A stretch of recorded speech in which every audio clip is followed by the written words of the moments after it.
काल माझी मुलगी रोडवर आमच्या कॉलनीमध्ये कार्टव्हील करत होते. कार्टव्हील म्हणजे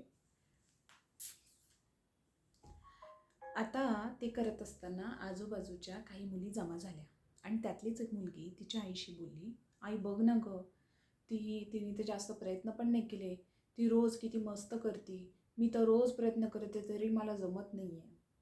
ही गोष्ट मला एकदम आठवली. आणि ही गोष्ट फक्त ह्याच विषयापुरती नाही, ही नेहमीच्या विषयांवर लागू होते. जसं की भगवद्गीतेत पण कृष्णाने याचा संदर्भ पूर्वजन्माशी लावलेला आहे.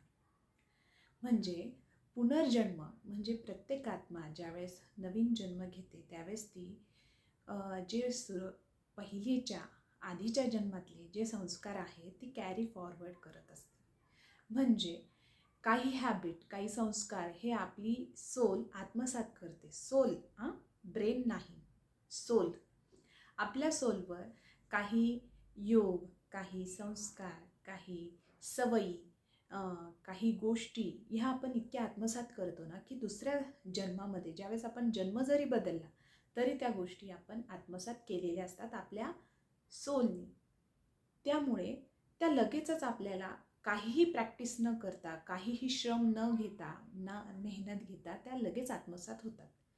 जसं की जर माझी मुलगी काही शारीरिक ॲक्टिव्हिटी करते, काहीही प्रयास न करता, याचा अर्थ मागच्या जन्मात तिने काहीतरी त्यामध्ये मोठी छान अशी मेहनत केलेली आहे. मग ती मेहनत ती इथून झिरोपासून सुरू करणारच नाही. मग आपण अशा वेळी त्याला नाव देतो गॉड गिफ्टेड.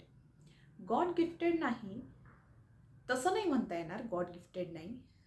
भगवंतानी ते गिफ्ट म्हणूनच दिलेलं असतं मागच्या जन्माचं पूर्वसंचित, ते ह्या जन्मात तुम्हाला का मिळतं. म्हणून बरेच लोक आपण म्हणतो की काही गोष्टी आपल्याला करण्यासाठी खूप काही वर्ष लागतात, पण काही काही लोकांना त्या गोष्टी करताना काही सेकंदात करून जातात. काही लोक एखादी गोष्ट जरी नव्याने शिकत असले तरी ती लगेच कॅच करतात. असं का होतं? कारण त्यांची पूर्वजन्माची ती पुण्याई असते. पुण्याई याचा अर्थ त्यांनी त्यामध्ये मेहनत घेतलेली असते. म्हणून काही लोक कमी मेहनतीत एकदम डीपमध्ये, मेडिटेशनमध्ये पण डीपमध्ये जाऊ शकतात कमी वेळेत. नाही तर किती किती वर्ष तपश्चर्या करून सुद्धा काही लोक त्यामध्ये जाऊ शकत नाही. जे काही काही लोक एकदम कमी वेळात जातात. काही काही लोक खेळण्याच्या बाबतीत असो, गाण्याच्या बाबतीत असो, नृत्य संगीताच्या बाबतीत असो, काहीही प्रयास न करता खूप मोठी प्रगती साधतात. तर काही लोक खूप खूप वर्षांचा प्रयास करूनही त्यांना जी प्रगती पाहिजे ती तिथपर्यंत ते पोहोचत नाही. याचा अर्थ की भगवंत त्यांना यश देत नाही असं नाही. याचा अर्थ त्यांची मेहनत कुठेतरी अजून करायची बाकी आहे. आणि ज्यांना ज्यांना खूप फास्टली ती मेहनत येते फळाला, याचा अर्थ त्यांनी मागच्या जन्मात खूप प्रयत्न केलेले आहेत त्या विषयामध्ये. म्हणून ते प्रयत्न परत झिरोपासून त्यांना ह्या जन्मात करायची गरज नाही आहे, तिथून पुढे करायची गरज आहे. म्हणून कधी विचार करू नका, अरे तो किती नशीबवान आहे, त्याला तर गॉड गिफ्टेड गळा आहे, त्याला तर गॉड गिफ्टेड त्याची ही कला आहे, त्याला तर गॉड गिफ्ट मिळालेलं आहे. गॉड गिफ्ट नाही, त्याच्या सोलनी ती मेहनत केलेली आहे मागच्या जन्मात, की जी ह्या जन्मात त्याला मिळालेली आहे. त्याच्या पुढं तो प्लसमध्ये तो त्याला ॲड करणार आहे.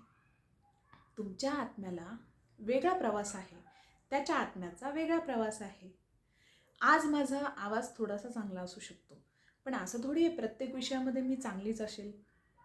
जर मला आज कोणी सांगितलं की घे तू कार चालव, तर मी कार नाही चालवू शकत, मला स्कूटीच चालवता येते.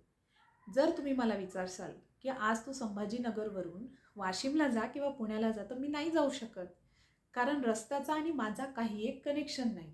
माझ्या विचारांमध्ये तो एक फोबिया आहे. फोबिया म्हणजे मला थोडीशी भीती वाटते रस्त्यांची किंवा कुत्र्यांची, कारण माझ्या आत्म्याला ते नाही आवडत. माझ्या आत्म्याचा जो प्रवास आहे तो वेगळा आहे आणि काही आत्म्यांचा प्रवास वेगळा असतो आणि तो मान्य करून घ्या. प्रत्येकाचं सोल हा वेगळा असतो आणि त्याच्या आवडी, त्याची जर्नी ही प्रत्येकाची वेगळी असते. आणि ती यशस्वीही असते. पण प्रत्येकाला आपण एकाच तराजूमध्ये मापू शकत नाही. त्यामुळे विचार करू नका की आपल्याला हे का जमत नाही. जे जमतंय ते पुढे त्यामध्ये प्रवीण बनण्याचा प्रयत्न करा आणि जे आवडतंय ते. दुसऱ्यांसारखं त्यांना खूप छान जमतंय म्हणून आपण करायचं. मग त्याच्यात आनंद पण भेटत नाही आणि मग त्याच्यात यश पण भेटत नाही. बघा जमलं तर.